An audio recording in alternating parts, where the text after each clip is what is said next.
Every day, somewhere in South Central Pennsylvania, a call comes in, a child needs help, and a team prepares to answer. Today, 4 Diamonds families are meeting the Life Lion Critical Care Team, the people who stand ready when every second counts. My name is William. I was diagnosed with leukemia at 3. We came to Penn State for 4 Diamonds. And so yeah, I feel better, really good. My name is Maria, and I was diagnosed with Wilms tumor in my kidney.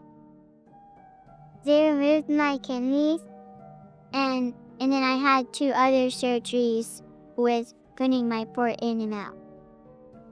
It was a huge blessing for our family, simply because we didn't have the financial burden on top of the burden of the health crisis. Well, God was just present with us through the whole thing, especially during her hospital stay here at Hershey. She was in for 10 days. We were in crisis mode during that point. Larry and I stayed with her, but we had so many friends and family who rallied around us. As the families explore the helicopters and meet the crew, 2 worlds begin to intersect. And for some, like Lisa, this connection runs even deeper than anyone expected. I would like to thank your services, because not only did Maria get transported, but I was also transported. I guess it's about 16 years ago, that I was in a car accident. I had a lot of trauma, head trauma. So I was transported from Hanover, Pennsylvania, out to York in the helicopter. And so that was a life-saving, very impactful trip. Behind every rescue flight, there's a story. The people who choose this life don't do it by accident. My name's Dexter McConnell. I'm a Life Lion pilot here at Life Lion, and my sole job is to be the pilot of a UC-155 or AS-365. Yeah, when I joined the Army, my intent was to learn how to fly helicopters. I retired in 2023 and then came over here. I like the fact that we help a lot of kids. I've seen a lot of sick kids that we've transported. And I'm not doing the patient care, but I'm glad I was part of moving that child from where they couldn't get the care to a place where they could get care. My 12-hour shift, if I'm not flying, it's watching the weather. You got to constantly watch it, wind direction, temperature, pressure, altitude. It does get overwhelming sometimes when we're flying in the clouds and we have a really bad weather day. A lot of other EMS companies have to turn it down, but we look at the weather, we look at the capabilities of the aircraft, we look at the capabilities of the pilot flying, and we make the determination if we can do it or we can't. And it's a good feeling when you punch out of the clouds. You're like, there's the hospital. Hi, my name's Dan Schaeffer. I'm the Chief Flight Nurse here at Life Lion Critical Care. I've been a nurse here at Penn State Health for 23 years. I saw people coming in and out with blue flight suits on. I said, oh, that's really cool. What do?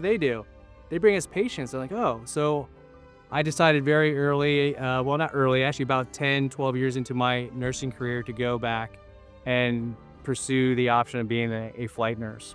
And that flight nursing really took me to whole new levels. I enjoyed the autonomy. I enjoyed the high level of care. I really enjoyed the impact that I can have with families, with patient care, because I can direct a lot of that. You know, I can make those decisions on the fly and in moments' notice.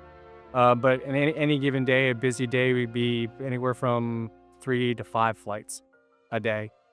I can be at Pittsburgh 1 hour, 2 hours, and then later in the shift I can be in Philadelphia.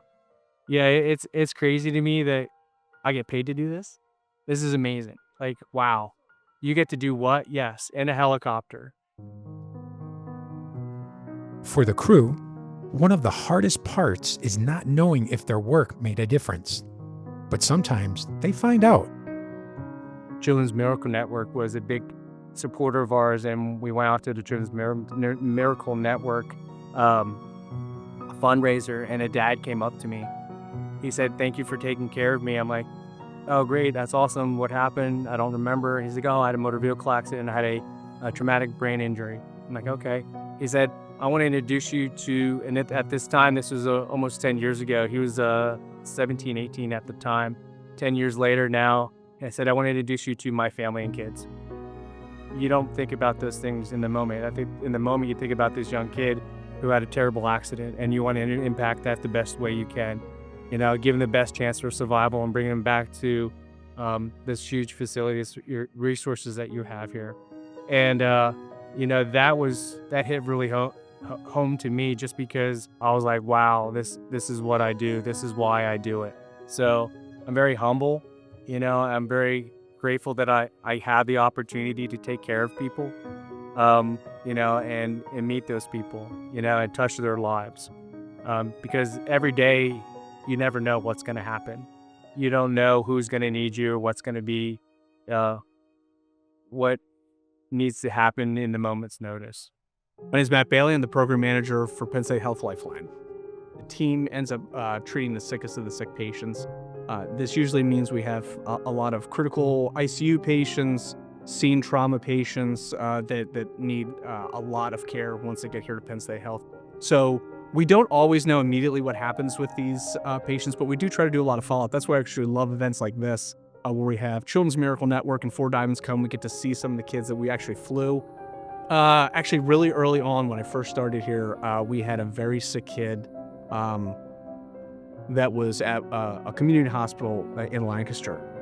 This kid had a diaphragmatic hernia, was in cardiac arrest at the hospital. We ended up resuscitating them successfully at bedside and getting them here to Penn State. And I followed that kid every day. I would go in there and then talk to the patient's mother and their family, try to get updates. And the kid was very sick, needed to be on ECMO, which is very difficult, especially at a young age. But I ended up getting to see that kid discharged. And that was an incredible experience, from, you know, a significant health issue with this kid to a cardiac arrest, and then to seeing them get discharged. That was very rewarding. What started as an educational event has become something more, a rare moment where the lifesavers and the lives saved meet face to face. Today's Life Lion EMS Day brought together children ages 5 to 15 and their families, kids like William and Maria who understand all too well what it means to need medical care. The morning program taught them something powerful: how aircraft maintenance is similar to tending their own health care. Just like the Lifeline crew carefully checks every part of the helicopter before flight, these children have learned to pay attention to their own bodies, to trust their medical teams, to understand that care takes dedication and detail. And for parents like Lisa, who've experienced both sides of Lifeline's mission, it's a chance to see their children not as patients, but as learners, explorers, and maybe even future helicopter mechanics.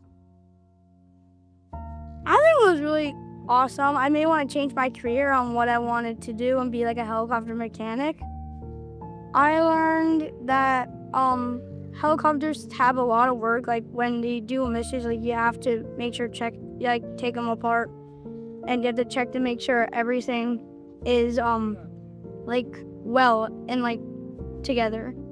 We always really enjoy when the kids are able to come here. Oftentimes they're not able to experience the flight, they're not able to experience the crew when they're really sick. So when they're able to come here, they get the opportunity to meet with some of the crews that may have even flown them. We've had that on a number of times, and they're able to get to see the aircraft again in pleasant circumstances. We affectionately call it the Lifeline family. We're very close. We do things outside of Lifeline. I can call them and say, hey, I had a bad day. Hey, I need to talk to you about something. Hey, I had a call that was difficult. Can you help me through this? And that's really what that's probably the biggest niche that we have as a group, and how close we are. The Lifeline team, 60 professionals operating 24 hours a day, 365 days a year. 2 helicopters, critical care ground transport, covering all of South Central Pennsylvania and beyond, flying through weather that grounds other services, landing on highways and in farmers' fields, making split-second decisions that mean the difference between life and death. And on days like today, They get to see what usually remains a mystery: the faces behind the emergency, the families who've healed, the children who've grown, the lives that continue. For the crew, saving lives is their calling. For Four Diamonds families, today was a reminder that even in the darkest moments, there are heroes ready to answer the call. Four Diamonds, in partnership with Penn State Children's Hospital, has been fighting children cancer since 1972, funding critical research, providing comprehensive care, and ensuring that no family faces the financial burden of childhood cancer alone. They've raised over $200 million to conquer childhood cancer, supporting families like Williams and Maria's throughout their most difficult journeys. Life on Pause is part of this mission. Content for and by young adults living with cancer. Because when cancer puts life on pause, it takes a village, and sometimes a helicopter to help families fly again.